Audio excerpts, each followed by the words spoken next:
بسم اللہ الرحمن الرحیم، السلام علیکم، میں ہوں سیبی کاظمی، آپ دیکھ رہے ہیں فیس بک اور یوٹیوب۔ آج 3 جنوری ہفتے کے دن کا یہ دوسرا ویلاگ ہے۔ اہم خبریں جو سب سے پہلے آج ایک اور ملک میں جو رجیم چینج آپریشن صدر ان کی اہلیہ کو امریکہ نے ملک کے اندر جا کے گرفتار کیا، بین الاقوامی قانون، اقوام متحدہ چارٹر، جمہوریت، سب کچھ عمران خان کی اہلیہ والا معاملہ، نکولس مدورو اس کی اہلیہ کے ساتھ مماثلت کیا ہے، وجوہات کیا ہیں، وینزویلا، ایران، افغانستان، اصل اہداف کیا ہیں۔ پھر اسحاق ڈار کا چین میں دورہ، امریکہ کی لڑائی، تجارت بڑھ گئی، معدنیات سپلائی، اور پاکستان کی طرف سے بڑا بیان بھی تائیوان کے معاملے پر۔ بزنس ریکارڈر کی پاکستان کے حوالے سے انتہائی اہم رپورٹ، مذاکرات کے معاملے میں پیش رفت، کیا ایک بڑے رہنما کو 6 تاریخ کو ضمانت ہوگی؟ سہیل آفریدی کا دورہ کراچی اہمیت کا حامل، وزیر اعلیٰ سندھ نے ان کا استقبال کا اعلان بھی کیا، اور اڈیالہ جیل کے باہر منفرد احتجاج کی سب سے اہم خبر آپ کو بتاؤں گا۔ تفصیل سے بات کرتے ہیں آج جو جس طرح عمران خان کی حکومت گری، بشرا بی بی، عمران خان جیل میں، آج ایسے ہی مغربی دنیا میں بہت بڑا رجیم چینج ثبوت۔ ماضی میں تو رجیم چینج آپریشن ہم نے سنے ہیں، پڑھے ہیں، لیکن یہ اپنی آنکھوں سے دیکھ رہے ہیں، ایک پاکستان میں اور ایک ابھی نیا تازہ ترین، اور دونوں فلسطین کے حامی اور اسرائیل کے مخالف۔ خان کی حکومت گرائی، جیل میں ڈالا بشرا بی بی سمیت، اور نواز شریف، مریم نواز، فیلڈ مارشل جی صاحب رجیم چینج آپریشن کے بعد آئے۔ اسی طرح آج جنیوا کنونشن، اقوام متحدہ کے چارٹر کو رونتے ہوئے وینزویلا میں بھی ہوا۔ فرق کیا ہے کہ پاکستان میں صرف امریکہ کی فوج نہیں آئی، جنرل باجوہ پہلے سے موجود تھا، ورنہ اپاچی ہیلی کاپٹر آپ کو آتے ہوئے نظر آتے۔ لیکن دنیا کی تاریخ میں آج عجیب و غریب جو واقعہ ہوا، امریکی فوج نے وینزویلا میں فوجی آپریشن کیا، صدر نکولس مدورو اور اس کی اہلیہ کو اغوا کہا جائے تو زیادہ بہتر ہے۔ یہ منتخب صدر ہے، کوئی مفرور مجرم نہیں، یہ ان کی خود مختاری کی توہین ہے، بین الاقوامی قوانین کی خلاف ورزی ہے، اور اس میں امریکی عدالتوں میں سے پیش کیا جائے گا، اور پھر اس کی زندگی امریکی جیل میں۔ آج امریکی اپاچی ہیلی کاپٹر باقاعدہ دارالحکومت میں داخل ہوئے، تباہی بربادی مچائی، اور پھر دونوں میاں بیوی کو اٹھا کے لے گئے۔ پورا دفاعی سسٹم وینزویلا کا منہ دیکھتا رہا، فوج نے چونچ چرا نہیں کی، کیونکہ وینزویلا کی فوج میں بھی جنرل باجوہ موجود ہے، نام ذرا مختلف ہے، جنرل ہوزے انطونیو بیتستا۔ اب یہ دن دہاڑے صدر اپنی اہلیہ کے ساتھ اغوا، یہ دنیا کی 50 افواج میں آتا ہے وینزویلا، 1,23,000 فوجی ہیں، کاغذات میں تگڑی فوج ہے، نیوی بھی ہے، ایئر فورس بھی ہے، نیشنل گارڈز بھی ہیں، T-72 ٹینک بھی ہیں، اینٹی کرافٹ ایئر گنیں بھی ہیں، لیکن صدر کو نہیں بچا سکے، کیونکہ بچانا چاہتے ہی نہیں تھے۔ ساری سیٹنگ جنرل ہوزے کر کے بیٹھا تھا، جیسے جنرل باجوہ نے عمران خان کے خلاف کی ہوئی تھی سائفر کے بعد، آپ کو معاملہ یاد ہے۔ اور ظلم کی بات دیکھیں، پوری دنیا تماشا دیکھ رہی ہے، سب کے سامنے دن دہاڑے۔ اور آج ہی کے دن پاناما کے صدر کو بھی امریکی جارج بش نے مینوئل نوریگا کو بھی ایسے ہی منشیات کے الزام میں اٹھا کے امریکہ کی جیلوں میں ڈالا۔ پھر عراق میں صدام حسین کے ساتھ جو ہوا، قذافی کے ساتھ ہوا، اب نکولس مدورو کے ساتھ منشیات اور انتخابات کی دھاندلی کا الزام۔ اچھا، پاکستان میں حالانکہ ان کے اپنے 368 اراکین کانگریس امریکہ نے پاکستانی الیکشن کو کالعدم قرار دیا 2024 کا، لیکن یہاں ایبٹ آباد والا آپریشن نہیں کیا نا، کسی کو اغوا نہیں کیا، کیونکہ یہ ان کے مفادات کا خیال رکھتے ہیں، فلسطین کے مخالف ہیں، اسرائیل کے حامی ہیں، اور یہی سب سے بڑا بنیادی معاملہ بھی تھا۔ اس میں بھی نکولس مدورو اور اس کی اہلیہ کا بھی یہی معاملہ ہے۔ دیکھیں، مڈل ایسٹ میں بھی جس طرح امریکہ کی ایک اسٹریٹجی رہی، براہ راست طاقت کا جہاں استعمال نہیں ہوا وہاں رجیم چینج آپریشن کی 80 سے زیادہ ممالک میں امریکہ نے کیا ہے۔ یہ جو وینزویلا، یہ دنیا کا تازہ ترین ملک بنا جو اس وقت بغیر کسی صدر کے چل رہا ہے۔ وزیر دفاع نائب صدر نے مذمت کی، عوام سے مزاحمت کی اپیل کی، اور امریکہ نے بڑے فخر سے اس کی تصویر شائع کر دی۔ ٹرمپ کہتے ہیں میں دیکھ رہا ٹی وی میں، مجھے مزہ آ رہا ہے۔ اب وہاں سیاسیت میں استحکام، خانہ جنگی، ایک باقاعدہ مسلح تنازع شروع ہو جائے گا۔ اور وہاں جو ماریا مچودو ہیں، مغربی حمایت یافتہ، آپ کو پتہ ہے وہ ابھی نوبل انعام بھی ملا ان کو، وہاں جس طرح آل شریف نے پاکستان میں اپنے آپ کو عمران خان کا متبادل پیش کیا، وہ وہاں کی مریم نواز آپ سمجھ لیں، وہ اسرائیل کی بڑی حمایت کرتی ہیں کھل کے۔ اس نے اسرائیل کو کہا ہوا تھا آؤ ہمارے اوپر حملہ کرو، ہماری مدوروں سے جان چھڑاؤ، اسرائیل کے ساتھ پھر ہم تعلقات بھی نارمل کریں گے، یروشلم میں ایمبیسی بھی کھولیں گے۔ میں نے اسی لیے مریم نواز کی مثال دی کہ آل شریف نے لندن پلان میں یہی کچھ اسرائیل کو پیش کیا تھا۔ عمران خان آج اسی لیے قید ہے کہ وہ فلسطین کی حمایت کرتا ہے، اسرائیل کی مخالفت کرتا ہے۔ دوسرا جو وینزویلا، اب آپ کو دنیا میں بھیک مانگتے ہوئے ان کے لوگ نظر آئیں گے، یہ آئندہ کا جو منظر نامہ وہاں بڑا غیر مستحکم نظر آ رہا ہے۔ پچھلے ہفتے امریکہ کی ریپبلکن ممبر نے ایک ٹویٹ کے دعویٰ کیا کہ ہمیں وینزویلا کے تیل کے ذخائر مل جائے تو ہمارے لیے وہ عید کا دن ہوگا۔ ماریا سالازار کی ٹویٹ فاکس چینل پہ انٹرویو موجود ہے۔ اب دیکھیں، وینزویلا دنیا کے 18% تیل کے ذخائر رکھتا ہے، جو سعودی عرب اور امریکہ سے بھی زیادہ ہے۔ سعودی عرب کے بعد 267 ارب بیرل تیل ہے، امریکہ کے پاس 55 ارب بیرل، دونوں کا ملائیں تو 303 ارب تو اس وقت وینزویلا کے اپنے ہیں. ایران کے پاس دنیا کے تیسرے نمبر کے ذخائر ہیں, 209 ارب بیرل تیل. اب اس تیل کو صاف کرنے کے لیے مخصوص ریفائنریاں بھی امریکہ میں لگا لی گئیں. اب $1 کھرب سے زیادہ اقتصادی سرگرمیاں شروع, کہ ان کنوؤں کو ہم ٹھیک کریں گے, وہاں سے منافع کمائیں گے. جو ڈونلڈ ٹرمپ کو انتخابات میں دھاندلی نظر آ گئی, حالانکہ پاکستان کے انتخابات میں جو کچھ ہوا وہ ان کو نظر آیا سارا. ان کے اپنے پورے ریجن کی ساؤدرن کمانڈ کی چیف جنرل ہے, 2022 میں اس کی سٹیٹمنٹ بھی آن ریکارڈ ہے کہ 60% ذخائر ارجنٹینا, چلی اور وینزویلا کے پاس ہیں, اور یہ امریکہ کے ٹارگٹ ہے. آج وہ نظر آ گیا. اب ایران بھی اسی لیے نشانہ ہے, وہاں بھی تیل اور گیس کے دنیا کے وسیع ترین ذخائر ہیں, وہاں بھی رجیم چینج کروانے کا اصل مقصد. اور یہ کام ایران میں 1953 میں بھی آپریشن ایجیکس کر کے ڈاکٹر محمد مصدق کی حکومت گرا کے شاہ ایران کو اقتدار اسی لیے دیا گیا, تیل کے مفادات کا تحفظ. محمد مصدق کی بات نہیں مان رہا تھا, جیسے عمران خان نہیں مان رہا تھا. پھر یہی کام افغانستان میں بھی ہوا, معاف کیجیے گا, 127 ممالک کو بلا کے دہشت گردی کے نام پہ جو جنگ ہوئی, معدنیات کوڑیوں کے بھاؤ, اپنے وسائل بیچنے کی ان کی کوشش, جو حکمران نہیں مانتے انہیں یہ انجام, اور جو مان جائے. شہباز شریف تھا wonderful, my favourite field marshal, اور شہباز شریف عمران خان کی حکومت گرا کے جیل میں. یہ دیکھیں امریکہ کی وہ اسٹریٹجی ہے جو دنیا میں طاقت کے ذریعے ان ممالک میں حکومتیں بدلنا, جنگ کر کے یا رجیم چینج کر کے اپنے مقاصد تبدیل کرنا, جائز ناجائز اس میں کوئی مسئلہ نہیں ہے. اس کے بعد ابھی کولمبیا کے وہ صدر ہے گسٹاکو پیٹرو, اس کے ساتھ بھی یہی معاملہ ہے. اس نے اپنی پوری فوج وینزویلا اور کولمبیا کے بارڈر پہ کھڑی کی ہے, 2000 کلومیٹر, وہ بھی ایک طویلی سرحد ہے, کیونکہ وہاں سے اب مہاجرین بھی آنا شروع ہو جائیں گے. اور پھر جب یہ مہاجرین امریکہ جائیں گے تو پھر امریکہ میں شور مچے گا. دیکھیں جی غیر قانونی تارکین وطن بہت ہو گئے, کتنا گن ڈال رہے ہیں. ایسٹ انڈیا کمپنی نے یہی کام برصغیر میں کیا تھا, جس کے نتیجے میں 30 لاکھ پاکستانی, بنگالی اور انڈین وہاں آج موجود ہیں. اور مقامی لوگ شکایت کرتے ہیں, دیکھیں جی امیگریشن بڑی ہو گئی ہے. بھائی پہلے آپ جاتے ہیں ان کے ممالک میں, پاکستان سے افغان باشندوں کا یہی معاملہ تھا, ان کو نکالا گیا. بھائی پوچھیں ان سے گھر بار چھوڑ کے وہ کیوں آئے, کیوں مارے بام ان کے ملکوں میں, کیوں مداخلت مشرف نے کی تھی. بہرحال اس حملے میں ایک بات طے شدہ تھی کہ ڈونلڈ ٹرمپ نے چین اور روس کو ایک راستہ دکھا دیا ہے, جو انہوں نے آج کہا ہے کہ ایک روایت قائم ہو گئی. روس کا بھی کل یوکرین کے صدر کو اغوا کر لے, یا چین تائیوان کے لیچنگ کو اٹھا کے لے جائے, کیونکہ یہ قانونی حیثیت اب ختم ہو گئی ہے. پاکستان میں بھی ہو سکتا ہے ٹرمپ کا دماغ گھومے تو یہاں بھی الیکشن چوری کرنے والوں کو کل اٹھا کے لے جائے, تو آپ نے حیران نہیں ہونا. اب چین چونکہ ظاہر ہے اپنی خارجہ پالیسی میں عدم مداخلت پر یقین نہیں رکھتا, لیکن جس طرح یہ ماڈرن دنیا میں 2026 میں یہ روایت قائم کی گئی, اب یہ کہیں بھی عین ممکن ہے. کیونکہ تازہ ترین معاملات میں چین نے آج تائیوان کے گرد سب سے بڑی جو مشقیں کی ہیں, وہاں بندرگاہوں کا محاصرہ کیا ہے, سمندری اہداف پہ حملے کرنے کی مشقیں کی ہیں. اس کے بعد پھر امریکہ کا بڑا سخت بیان ہے کہ تائیوان کے گرد فوجی دباؤ بڑھانا کسی صورت میں قابل قبول نہیں. اچھا, یہاں پہنچے ہوئے اسحاق ڈار, اور چین نے ہلکا سا بازو ان کا بھی مروڑا ہے.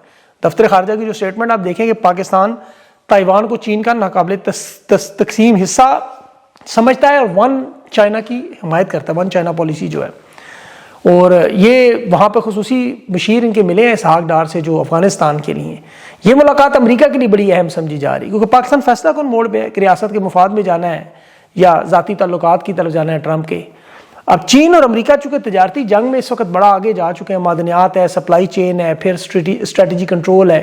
اب اس میں ظاہر ہے لیتھیم, کاپر, نایاب معدنیات ہیں, تجارتی راستے ہیں, تو یہ معاشی نہیں سیکیورٹی اثاثے ہیں. پاکستان افغانستان سی پیک کے لیے ایک front line geostrategic zone ہے. سی پیک میں چین کے لیے صرف سڑکیں اور پاور پلانٹ ضروری نہیں, سپلائی چین سیکیورٹی اور اس کی ضمانت, ملٹری لاجسٹکس, ڈیجیٹل انٹیلیجنس کا انفراسٹرکچر. یہ چین اسی لیے فیصلہ کرے کہ امریکہ مداخلت سے یہاں پورا علاقہ پاک ہو, کوئی امریکی یا مغربی کمپنی سی پیک کے زون میں داخلہ نہ کرے. ان سے جڑی گوادر سے جو بندرگاہیں ہیں وہاں صرف چین کے پاس طویل مدتی اختیار. یہ بڑا واضح پیغام آج دیا گیا. افغانستان پر بھی پوزیشن کلیئر کی کہ وہاں بھی جو معدنیات کا معاملہ ہے یا بیلٹ اینڈ روڈ وسطی ایشیائی لنک ہیں, ان سے بھی بڑھ کر جو چین کا اپنا صوبہ ہے سنکیانگ, اس کی سیکیورٹی پاکستان سے مطالبہ ہے کہ افغان حکومت کے ساتھ وہ چین کی سرمایہ کاری, اس کی ساری تحفظ کی گارنٹی دیں. نہ افغانستان کی سرزمین یہاں ان کے خلاف استعمال ہو, نہ پاکستان کی. تو یہ بڑا اہم معاملہ ہے, کیونکہ بلوچستان میں اور کے پی کی جو معدنیات ہے اس میں یاد رکھیں چین کی جو کمپنیاں کام کر رہی ہیں وہ کہہ رہی ہیں ہمارا ترجیحاتی حق ہے اس پہ, یہاں کوئی امریکہ یا مغربی کی کمپنی کو معدنی بلاکس نہ دیں. تو ظاہر ہے وہ پرانے ساتھی ہیں. اب دیکھیں کہ پاکستان کی تو مجبوریاں آئی ایم ایف یا فوری کیش یا تھوڑی بہت امداد تھی, کوئی لانگ ٹرم سیکورٹی تو ہے نہیں. چین تو لانگ ٹرم انفراسٹرکچر بنا کے دیتا ہے. اب اس لیے یہ جو نئی صف بندی ہے اس میں 2026 میں بڑے اہم معاملات ہوں گے, اور پاکستان کے پاس کوئی دوسرا راستہ نہیں ہے. یہ صورتحال دن بدن اب بگڑے گی. کیونکہ پاکستان کے جو معاشی حالات ہیں وہ سمجھ نہیں آتی کون سی خبر آپ کو روز دیں، اتنی زیادہ تباہی ہے۔ بزنس ریکارڈر نے آج پاکستان کے اندر مہنگائی کا پورا تقابلی جائزہ پیش کیا، اور بڑا خطرناک معاملہ جو گیلپ رپورٹ کہ پاکستانی گھرانے اس وقت بجلی کے بل ادا کرنے کی وجہ سے اپنی خوراک کم کر رہے ہیں۔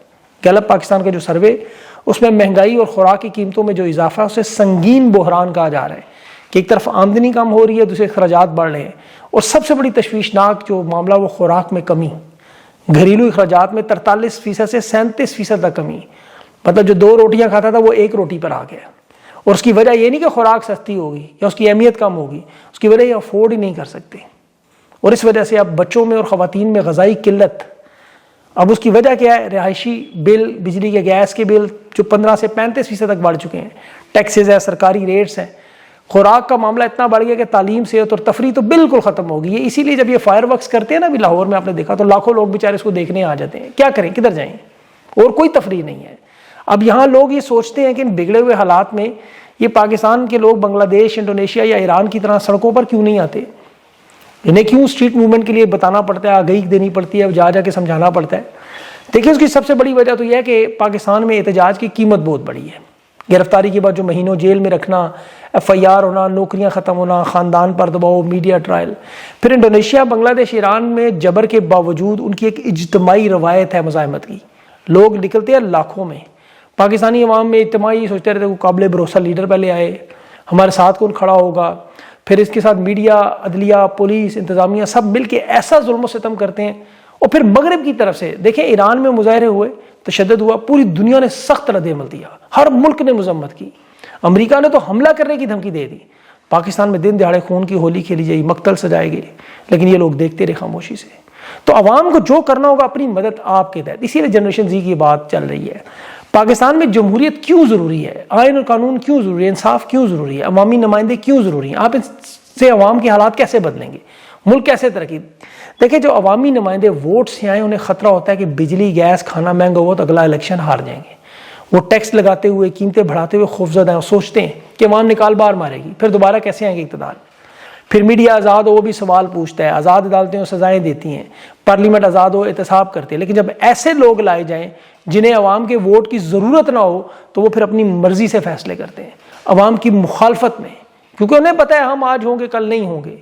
سرمایہ کار اس کا پھر کیا نتیجہ نکلتا ہے، وہ وہاں سرمایہ کاری نہیں کرتا، ڈوب جاتی سرمایہ کاری، نئی نوکریاں پیدا نہیں ہوتی۔ یہ امپورٹڈ لوگ جو ہوتے ہیں، انہیں عوام کی ناراضگی کی تو کوئی فکر نہیں ہے۔ ابھی میں آپ کو بتاؤں، نون لیگ کے رہنما نے باخدا خود کہا، اس نے کہا ہمیں کون سا عوام نے منتخب کیا جو ہم ان کی پرواہ کریں، ہم تو انہیں خوش کریں گے جو ہمیں لائے ہیں، ہمیں تو فارم 47 مل جائے گا، پھر ہمیں عوام کے حالات کی تباہی، بربادی، مہنگائی، کرپشن کی، بے روزگاری کی فکر ہے۔ اسی لیے عمران خان کی قید کو صرف عمران خان کی قید نہ سمجھیں، یہ پاکستان کی عوام کے لیے ضروری ہے۔ 2 روٹیاں سے 1 روٹی پہ آپ آ گئے، اور اسٹیبلشمنٹ یہ ساری چیزیں سمجھتی ہے۔ اسی لیے وہ دیکھیں مذاکرات کا یہ جو معاملہ آپ کو نظر آتا ہے، کیوں نظر آتا ہے بار بار، اس میں بھی کچھ اپڈیٹس آئی ہیں۔ ایک تو خیبر پختونخوا میں گورنر راج روکا گیا ہے، وہاں حالانکہ انہوں نے 11 لوگوں کے انٹرویوز کر لیے تھے، ان سب کو جھنڈی کرائی گی فی الحال، کہ وہاں ابھی حکومت بدلنے کا ارادہ نہیں ہے کیونکہ حالات نظر آ رہے ہیں۔ دوسرا جو مذاکرات کے حوالے سے ابھی جو نئی پیش رفت، اس میں اسٹیبلشمنٹ کے آپ کو میں نے بتایا تھا 2 دھڑے ہیں، ایک وہ جو تا حکم ثانی پہ چل رہا دھڑا، اور یہ رانا ثناء اللہ کے ساتھ مل کے مذاکرات کے حامی ہیں۔ نون لیگ کی قیادت آن بورڈ ہے، یہ کنفرم بات ہے کہ عمران خان سے بات چیت کے علاوہ کوئی دوسرا راستہ نہیں۔ اور یہ تو کہہ رہے ہیں کوٹ لکھپت میں موجود شاہ محمود قریشی کی، جو پہلے ہی 9 مئی کے کیسز میں باعزت بری ہو چکے ہیں، ان کی آج جیل روپکار پر حاضری تھی۔ اب 9 مئی کے مقدمات میں انہیں کوئی سزا نہیں ملی، جو سب سے بڑے مقدمات ہیں۔ باقی 17 مقدمات جو اسلام آباد میں درج ہیں، ان میں سے کچھ کی ضمانت 6 تاریخ کو لگا کے ان کو ضمانت دلوا کے باہر رہیں، یہ معاملہ ٹھیک کرنے میں محمود اچکزئی اور صاحبزادہ علامہ راجہ ناصر عباس پہ یہ لوگ تھوڑے چین بچین کر رہے ہیں۔ تو ابھی یہ اب پتہ نہیں کہ مخالفین مانتے ہیں نہیں۔ بہرحال اس عمل میں نون لیگ کی قیادت کی مکمل حمایت ہے۔ مریم نواز اور جو دیگر رہنما ہیں وہ شدید ان مخالفت ضرور کر رہے ہیں کہ جیسا لنگڑا لولا اقتدار ہے ہمیں قائم لانا چاہیے، جب نہ آ رہے تو بھاگیں گے، تو اکٹھے بھاگ جائیں گے سارے۔ لیکن باقی لوگ کہہ رہے ہیں نہیں، یہ معاملہ آگے لمبا چلے گا۔ اب اس میں ڈیالہ جیل میں عمران خان کی ملاقات منگل کو دیکھیں، وہاں عمران خان کی بہنیں، وہاں معصوم بچے، بزرگ ظلم اور فسطائیت کے ان پہ پہاڑ گرائے جاتے ہیں، بتیاں بند کر کے، تشدد، ٹارچر، آنسو گیس، واٹر کینن، شدید پریشر اور زہریلا کیمیکل۔ اب اس کا ایک بڑا منفرد حل نظر آیا کہ منگل کے دن اگر یہ تمام مرد اور خواتین اس دفعہ، ان کا ٹارگٹ پہلے تو 5 سے 10 ہزار لوگ اکٹھے کرنا ہے، جو کہ عین ممکن ہے اگر آپ ان کا ضمیر جگائیں تو یہ بڑی تعداد میں آ جائیں. پارلیمنٹیرینز ہیں سارے, جس طرح پہلے آئے ہیں اب مزید بڑی تعداد بڑھتی جا رہی ہے. لیکن آپ آئیں تو قرآن مجید ساتھ لے کے آئیں, ٹارچ لے کے آئیں, روشنی, کیونکہ وہاں وقت کم ہوتا ہے, جلدی اندھیرا ہوتا ہے. تو وہاں قرآن پاک کی تلاوت کریں, وقت ہوگا, اخلاقی برتری ہوگی کہ قرآن مجید لے کر بیٹھے بندے پر واٹر کینن یا آنسو گیس, پوری دنیا میں ویژولز جائیں گے تشدد کرنے والے اہلکاروں کے, اور وہ بھی ایک نفسیاتی اور مذہبی امتحان کا سامنا کریں گے, کیونکہ پرامن مزاحمت میں ہتھیار کی بجائے جب اللہ کی کلام ہاتھ میں ہو اور خدا نخواستہ بے حرمتی کا یہ واقعہ ہو تو پھر عوامی جذبات نظر تو آئیں گے نا لوگوں. قرآن پاک تو ہمیشہ امن اور فیصلے کے لیے, صلح کے لیے استعمال کیا جاتا ہے, اور ویسے بھی جو موجودہ فیلڈ مارشل ہیں وہ قرآن مجید کے حافظ ہیں, تو یہ بھی آپ کو پتہ لگ جائے گا کہ قرآن پاک کی کتنی عزت, محبت اور احترام ہے. اور اگر وہاں مسلح جتھے حملہ کریں گے تو پھر کم از کم یہ جو بھرم بظاہر تھوڑا بہت ہے وہ بھی ٹوٹ جائے گا. تو میرے خیال میں اس تجویز کو علیمہ خان کی بہنوں تک, اڈیالہ جیل جو جانے والے ہیں ان سب لوگوں تک ضرور پہنچنا چاہیے. یہ آپ کی صوابدید ہے, آپ اس پیغام کو, اس حصے کو کاٹ کے ان تک پہنچائیں, آپ کی مرضی. آخر میں انجینئر علی مرزا صاحب, آپ کو پتہ ہے سونگنے کی حص میں تو ویسے وہ بہت آگے تھے, دیسی گھی, مرغن, بٹے مسالے سونگ کر بتا دیتے تھے. ان کی تازہ ترین ابھی جیل حکام کے حوالے سے خبریں کہ وہ جھوٹ بول رہے ہیں. عمران خان کو ہفتے میں 2 بار دیسی مرغی اور خاندان کے جو لوگ پیسے جمع کراتے ہیں وہ, اور وہی باقی سبزیاں عمران خان دالیں اور دہی استعمال کرتے ہیں. ثاقب بشیر صاحب نے بھی جیل کے ذرائع سے, جیل کے نہیں انہوں نے ذرائع سے حوالہ لیکن جیل کے ہی ہوں گے, کہ انجینئر صاحب کی جو بیرک والی خبر ہے وہ بھی جھوٹ کا پلندہ نکلی. بہرحال اللہ ان کو ہدایت دے. اور بھی بہت ساری خبریں ہیں چھوٹی, لیکن انشاءاللہ وہ اگلے ویلاگ کے لیے چھوڑ دیتا ہوں. آپ لوگوں کا بہت شکریہ, اپنا خیال رکھیں, مجھے اجازت دیں, اللہ حافظ.